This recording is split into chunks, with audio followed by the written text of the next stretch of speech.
नमस्कार, चार का चक्रव्यूह देख रहे हैं आप। मैं हूं आपके साथ राधिका राज। आज चार के चक्रव्यूह में सबसे पहले बात होगी मिल्कीपुर उपचुनाव की, जहां सपा प्रमुख अखिलेश यादव को अपनी हार का अंदाजा होना शुरू हो गया है, जिसके बाद अखिलेश यादव ने मुख्य चुनाव अधिकारी को चिट्ठी लिखी है।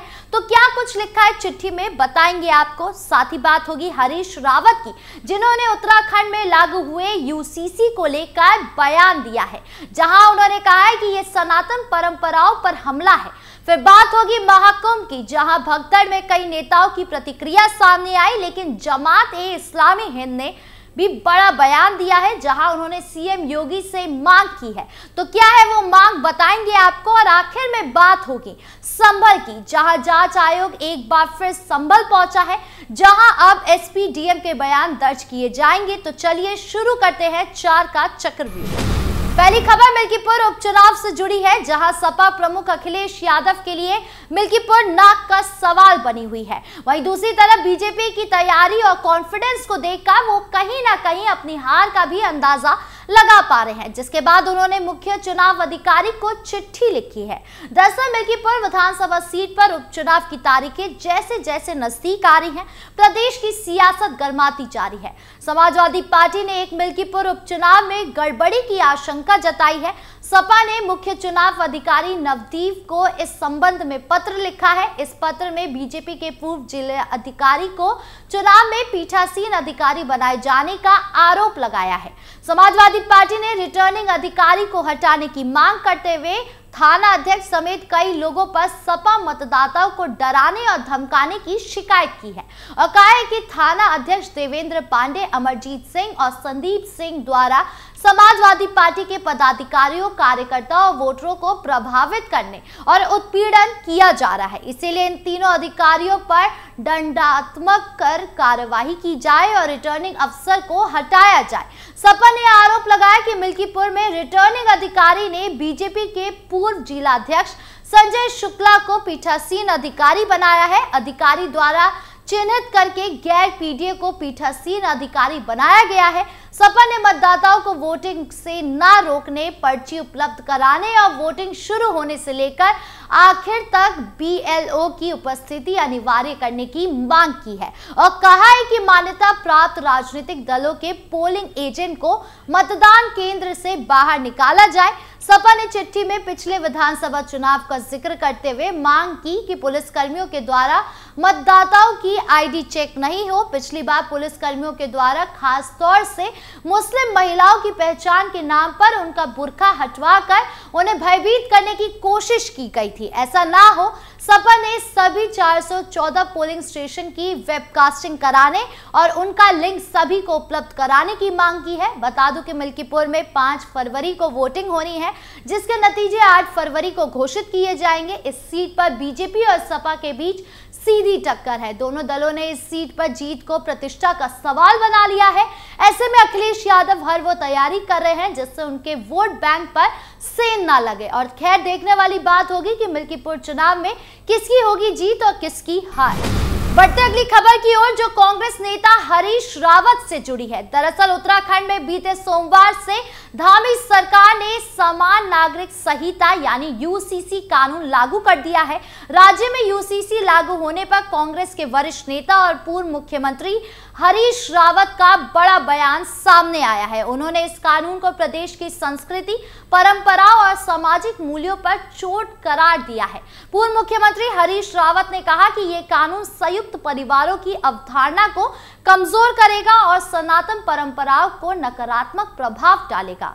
हरीश रावत ने इस बयान के बाद बीजेपी नेताओं और समर्थकों ने उन पर तीखे हमले किए हैं, जिसके जवाब में उन्होंने अपनी स्पष्ट राय रखते हुए कहा कि सनातन धर्म विश्वास, आस्था और परंपराओं की शक्ति से आगे बढ़ा है। इसमें किसी भी तरह की राजनीतिक छेड़छाड़ से बचाना चाहिए।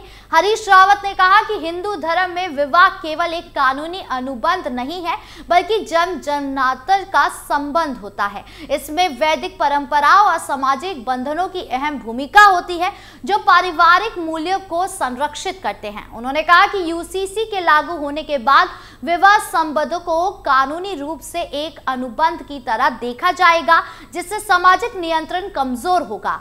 हरीश रावत ने कहा कि हमारे समाज में शादी से पहले और शादी के बाद भी किसी अन्य व्यक्ति से संबंध बनाना सामाजिक रूप से स्वीकार नहीं था, मगर यूसीसी में इसे लागू मान्यता मिल रही है।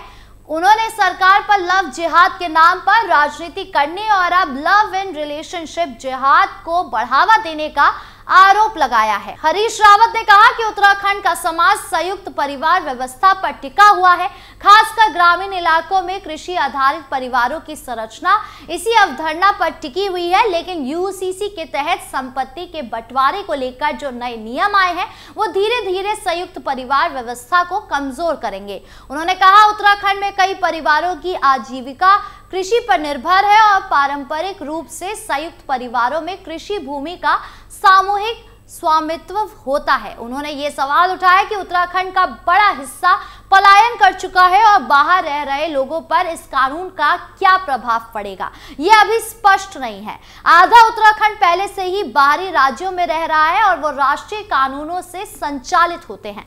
अब इसी नए कानून का उन पर क्या असर पड़ेगा, ये हमें भविष्य में देखने को मिलेगा। हरीश रावत ने कहा कि सनातन परंपराएं केवल धार्मिक मान्यता से नहीं बल्कि समाज के नैतिक और पारिवारिक मूल्यों से जुड़ी होती है। उन्होंने राखी के बंधन का उदाहरण देते हुए कहा कि इतिहास में ऐसे कई उदाहरण हैं जहां एक धागे ने भी एक मुस्लिम शासक को युद्ध के लिए विवश कर दिया था ताकि वो अपनी बहन की रक्षा कर सके। उन्होंने कहा कि संयुक्त परिवार और पारिवारिक संपत्ति का बंटवारा केवल कानून के आधार पर नहीं बल्कि परंपराओं और सामाजिक व्यवस्था को ध्यान में रखकर किया जाना चाहिए। पूर्व मुख्यमंत्री हरीश रावत ने कहा परिवार अपनी सामर्थ्य से अधिक अपनी बेटी को देना चाहता है और देना भी चाहिए, लेकिन कानून हमारी भावनाओं को बांट सकता है। उन्होंने कहा यही कारण है कि हमें इस कानून के प्रभावों को गहराई से समझना चाहिए। हरीश रावत ने इस बयान पर बीजेपी ने कड़ी प्रतिक्रिया व्यक्त की है। प्रदेश बीजेपी प्रवक्ता ने कहा कि कांग्रेस हमेशा तुष्टीकरण की राजनीति करती आई है और अब हरीश रावत भी उसी रास्ते पर चल रहे हैं। बीजेपी नेताओं ने कहा यूसीसी का मकसद सभी नागरिकों को समान अधिकार देना है, ना कि किसी परंपरा को कमजोर करना। हरीश रावत के बयान पर सोशल मीडिया पर भी तीखी प्रतिक्रिया देखने को मिली। बीजेपी समर्थकों ने उनके खिलाफ तीखी टिप्पणियां की और यूसीसी का समर्थन करते हुए इसे ऐतिहासिक कदम बताया। अब बीजेपी कांग्रेस नेता पर क्या कुछ पलटवार करती है, ये देखने वाली बात है। खबरों में आगे बढ़ते हैं, जहां बात महाकुंभ की। महाकुंभ में भगदड़ हादसे के बाद तमाम नेताओं की प्रतिक्रिया सामने आई, लेकिन इन सब में जमात-ए-इस्लामी हिंद की भी प्रतिक्रिया सामने आई। दरअसल संगठन ने कहा कि केंद्र और यूपी की सरकार को इस घटना की जिम्मेदारी लेते हुए कुंभ में व्यवस्थाओं की कमियों को तुरंत दूर करना चाहिए। जमात-ए-इस्लामी हिंद ने हादसे को लेकर केंद्र की मोदी सरकार और यूपी की योगी सरकार से बड़ी मांग भी कर दी है। उन्होंने कहा कि आम तीर्थ यात्रियों को वीआईपी के समान सुरक्षा की जरूरत है। दुख की इस घड़ी में हम शोक संपन्न परिवारों के प्रति अपनी संवेदना व्यक्त करते हैं। मुस्लिम संगठन ने कहा कि हम उन लोगों के साथ खड़े हैं जिन्होंने अपनों को खोया है। इस दुख की घड़ी में पीड़ित परिवारों को शक्ति मिले, ऐसी दुआ करते हैं। जमात-ए-इस्लामी हिंद के वाइस प्रेसिडेंट सलीम इंजीनियर ने कहा कि घटना एक बार फिर इस बात को दर्शाती है कि इस तरह की विशाल भीड़ में सावधानी पूर्वक योजना और भीड़ को कंट्रोल करने की तत्काल जरूरत है। श्रद्धालुओं की सुरक्षा ही प्राथमिकता होनी चाहिए। वहीं वीआईपी के लिए पहुंचकर उनकी सुरक्षा को प्राथमिकता देने के बजाय उन्हें नजरअंदाज करना चाहिए। जमात-ए-इस्लामी ने कहा कि केंद्र और उत्तर प्रदेश सरकार को जिम्मेदारी लेनी चाहिए और अपनी व्यवस्थाओं में कमियों को तुरंत दूर करना चाहिए। आम तीर्थ यात्रियों को वीआईपी और विशेष अतिथियों के सम्मान, देखभाल और सुरक्षा की जरूरत है। खबरों के अंत में अब बात संभल की। जामा मस्जिद सर्वे के विरोध में हुई हिंसा की जांच के लिए गठित किया गया 3 सदस्यीय न्यायिक जांच आयोग एक बार फिर शहर में पहुंच गया है। जिलाधिकारी डॉक्टर राजेंद्र पेंसिया व पुलिस अधीक्षक कृष्ण कुमार विश्नोई के भी बयान दर्ज किए जाएंगे। इनके अलावा जामा मस्जिद के सदर एडवोकेट जफर अली के पहुंचाने की उम्मीद है। बता दें कि 24 नवंबर हिंसा में 4 लोगों की मौत हुई थी, 30 से अधिक पुलिसकर्मी घायल हुए थे। फिर शासन स्तर से 3 सदस्यीय न्यायिक जांच आयोग का गठन किया गया था, जिसमें रिटायर्ड जज देवेंद्र अरोड़ा को आयोग का अध्यक्ष बनाया गया, जबकि रिटायर्ड आईपीएस अधिकारी और पूर्व डीजीपी 1 जैन व रिटायर्ड IAS अधिकारी अमित मोहन प्रसाद सदस्य के रूप में शामिल है। हिंसा के बाद 1 दिसंबर को आयोग के सदस्यों ने शहर में पहुंचकर अधिकारियों से जानकारी ली थी और जहां जहां घटना हुई थी वहां पर मुआयना किया था। फिर 21 जनवरी को ये टीम पहुंची थी। आयोग के सदस्यों ने हिंसा प्रभावित क्षेत्रों का जायजा लेते हुए पुलिसकर्मियों सहित शहर के 51 लोगों के लिखित बयान दर्ज किए थे। अब तीसरी बार फिर टीम शहर आई है। अब ऐसे में देखना होगा कि क्या कुछ जांच में सामने आता है। आपको क्या लगता है, कमेंट बॉक्स में जरूर बताएं। 4 के चक्रव्यूह में आज की खबरों का सिलसिला यहीं खत्म करते हैं। कल फिर मिलेंगे आपसे नई खबरों के साथ। वीडियो अच्छी लगी हो तो लाइक शेयर करें, चैनल को सब्सक्राइब करना ना भूलें और देश की तमाम बड़ी खबरों से जुड़े रहने के लिए देखिए कैपिटल टीवी उत्तर प्रदेश। नमस्कार।